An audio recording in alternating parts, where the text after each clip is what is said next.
Bienvenue à tous à ce numéro de votre magazine Décentralisation, découpage territorial ou ethnique. La question vaut son pesant d'or en cette période. Vous le savez, le processus est déjà amorcé qui doit nous amener des 11 provinces à 26 provinces en République démocratique du Congo. On va en parler avec Norbert Yamba. Bienvenue, monsieur Yamba. Merci bien. Vous êtes acteur important de la société civile et expert des questions des décentralisations. Merci pour la précision. Alors, est-ce que nous sommes en train de faire un découpage territorial ou un découpage ethnique en RDC? Merci beaucoup d'abord pour l'opportunité que vous m'offrez pour partager avec vos téléspectateurs sur cette question importante qui intéresse la restructuration géographique de notre pays, j'allais dire l'organisation territoriale de notre pays. J'attends là que vous parlez de deux notions importantes, la notion de découpage territorial et la notion de décentralisation. Même si les deux se renforcent mutuellement, mais les deux n'ont pas le même contenu. Le découpage territorial, c'est une décision d'un État qui permet à pouvoir répartir ou restructurer, réorganiser la République à travers des provinces beaucoup plus restreintes qui permettent d'être très proches de la population. À la différence de la décentralisation qui, elle, c'est donc une technique d'organisation territoriale qui permet de renforcer, de transférer les compétences qui étaient autrefois au niveau central vers les entités de base dans la perspective de pouvoir s'occuper véritablement des problèmes de leurs concitoyens dans la proximité, tout en respectant naturellement le corps qui est la République. C'est très important. Le découpage est-il fait en fonction de rapprocher les administrés de dirigeants ou des administrateurs ou c'est fait au hasard? Non, ça ne se fait pas au hasard. Regardez, cher Fabien, le Congo, notre pays, a 2 345 000 km². C'est un grand pays de plus de 70 millions d'habitants. Et vous savez que le Congo, c'est 80 fois la Belgique. Donc c'est 80 républiques, royaumes, j'allais dire républiques. Le Congo, c'est 4 fois et demi la France. Le Congo, c'est 5 fois l'Allemagne fédérale. Vous voyez, l'Ouest et l'Est réunis. Le Congo, c'est 7 fois le Japon. Alors, si un pays, 7 fois le Japon, regardez l'ampleur du Japon, regardez les systèmes d'organisation du Japon, et le Congo, notre pays, 7 fois. Si je prends par exemple certains pays en Afrique, je prends Sao Tomé de principe, on n'a que 200 000 habitants. 200 000, mais c'est 6 provinces.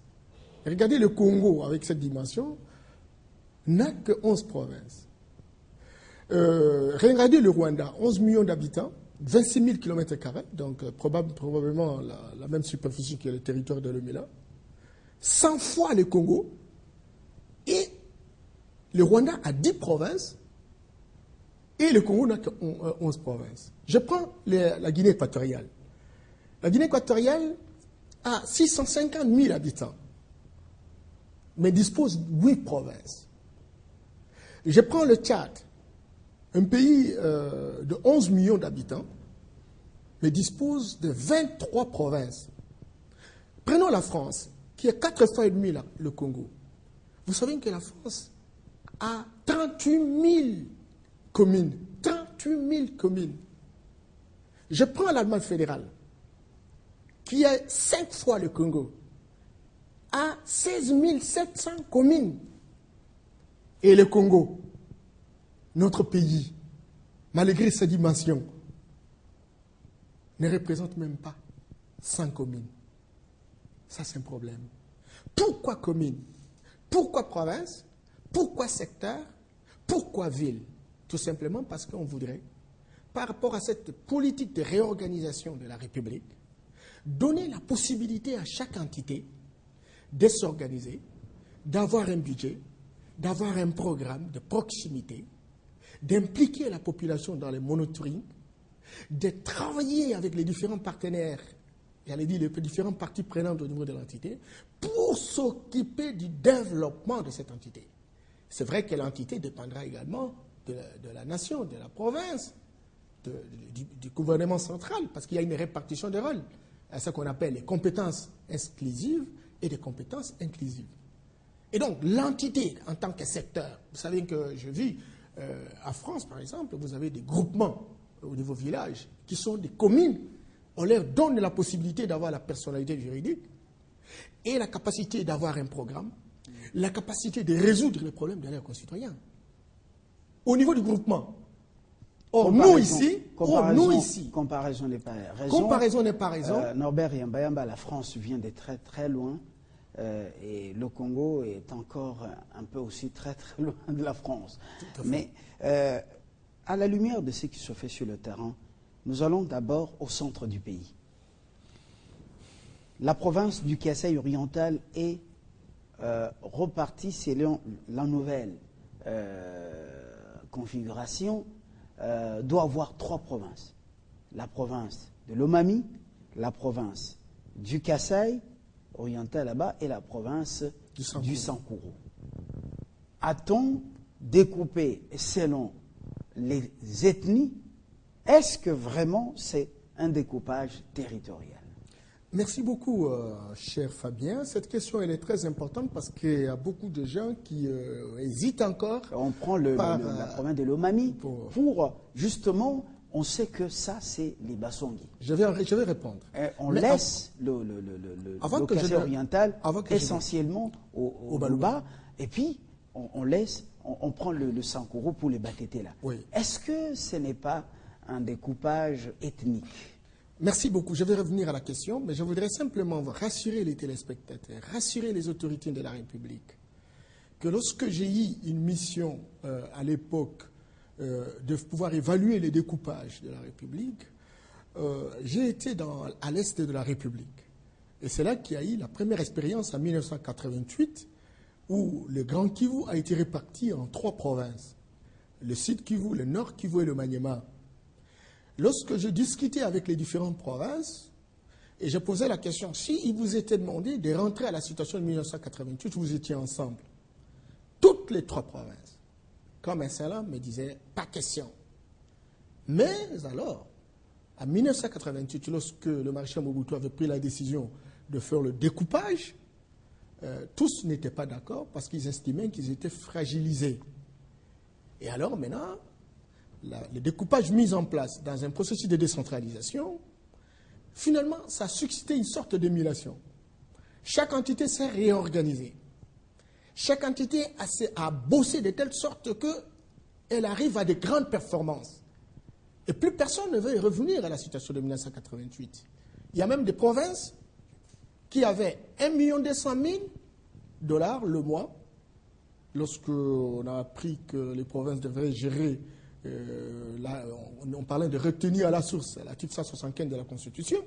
Ils sont allés en un mois de 1 200 000 à 5 millions.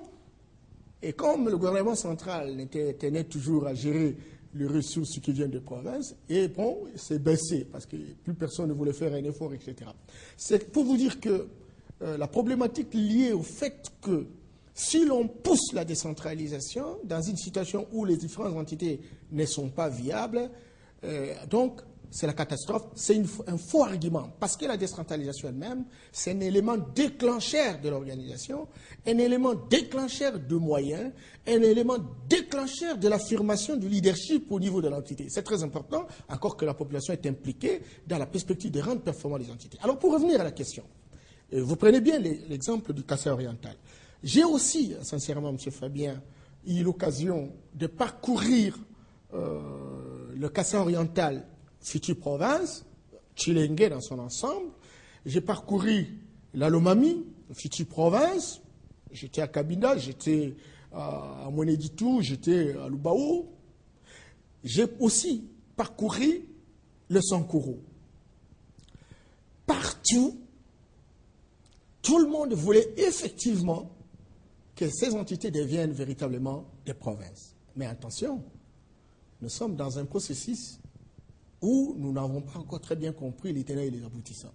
Et surtout, avec beaucoup d'erreurs, d'appréhension. Il y a beaucoup de douleurs d'enfantement. Voilà. Surtout à ce moment où la classe politique, j'allais dire les opérateurs politiques, profitent véritablement de la résignation, j'allais dire de la naïveté, non, c'est mieux, de l'ignorance de leurs confrères, de leur population respective, bien entendu, pour inoculer un esprit de haine et de xénophobie. Ça veut dire qu'en fait, voulant véritablement devenir de rois télins dans leur terroir, ils montrent que si aujourd'hui les choses n'ont pas l'air de marcher, c'est simplement parce que les différentes entités sont souvent aussi gérées par des personnes qui viennent d'autres provinces.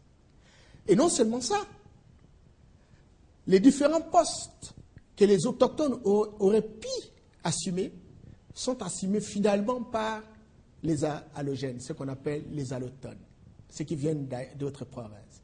Ça, c'est le discours politique. Et effectivement, ce discours politique trouve un terrain fertile où même des graines pourries germent bien. Lorsque je suis... Un discours qui n'est pas très bon, qui n'est pas bon, qui n'est pas bon, où le pays et qui visiblement veut vulnérabiliser la République. Prenons par exemple le Kasaï oriental. Vous savez que Gandajika, ça fait partie de la province de la Lomami. Vous avez, si je m'abuse, vous avez Mweneditu. Mweneditu fait partie de la Lomami. Mais Gandajika est habité par les Baluba. Mweneditu aussi est habité par les Baluba. Pour la plupart. Mais qu'est-ce qui se passe? Il y a une réticence. Parce que lorsque vous regardez Gandajika jusqu'en Bujumaï, c'est entre 90 à 130 km ici de Mabise. Et les gens de Gandajika, les Baluba, disent ils ne peuvent pas aller chez les Songé. Ils veulent être à côté de leurs frères qui se trouvent à Chilenge. Et ils souhaiteraient faire partie de la nouvelle province du Kasaï oriental qui de faire partie de la Lomami. Lorsque vous arrivez, par exemple, à la Lomami, là, vous avez les Bassang, c'est vrai, mais vous arrivez au Sankour aussi, il y a des Bassang. Ils sont à Lusambo. Et aussi, ils cherchent à être dans la Lomami, à rejoindre leurs frères de la Lomami. Il faut les reconnaître une certaine autorité pour qu'ils acceptent de coopérer. Mais ça va obliger les Songhé, qui sont également dans le Maniema, de rejoindre leurs soi-disant frères dans la province la future province de la Lomami. Tout à fait. Alors, vous sentez que finalement, où est-ce qu'on veut amener le peuple congolais? Non, c'est une ignorance. Fabien, il n'y a plus de peur que de mal. La décentralisation n'est pas une ethnicisation. La décentralisation, ce n'est qu'une technique d'organisation territoriale qui donne la possibilité aux gens qui ont la gestion de l'entité d'être élus directement par la population qui vit dans cette entité et de définir les problèmes de cette entité avec cette population, de mettre en place un programme qui correspond véritablement aux réalités de cette population, d'avoir un budget qui correspond à la bourse de cette population et de répondre à ces préoccupations par son exécution en acceptant la surveillance, en acceptant le monitoring, les contrôles citoyens de cette population. Et donc, dans ces conditions, la notion d'autochtone n'a pas de raison d'être. C'est la notion de résident. Le résident, ça peut être quelqu'un de la province orientale qui s'installe à la Lomami, ça peut être quelqu'un du Moutétela qui s'installe chez les Songhé ou chez le Luba, etc.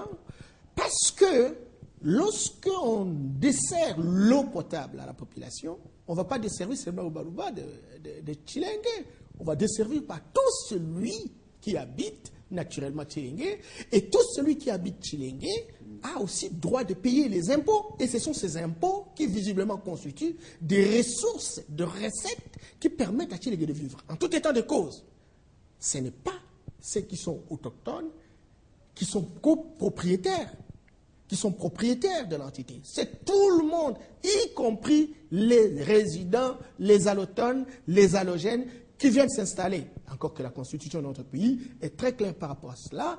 Tout un chacun peut s'installer là où il veut, parce que c'est son pays, c'est la République démocratique du Congo.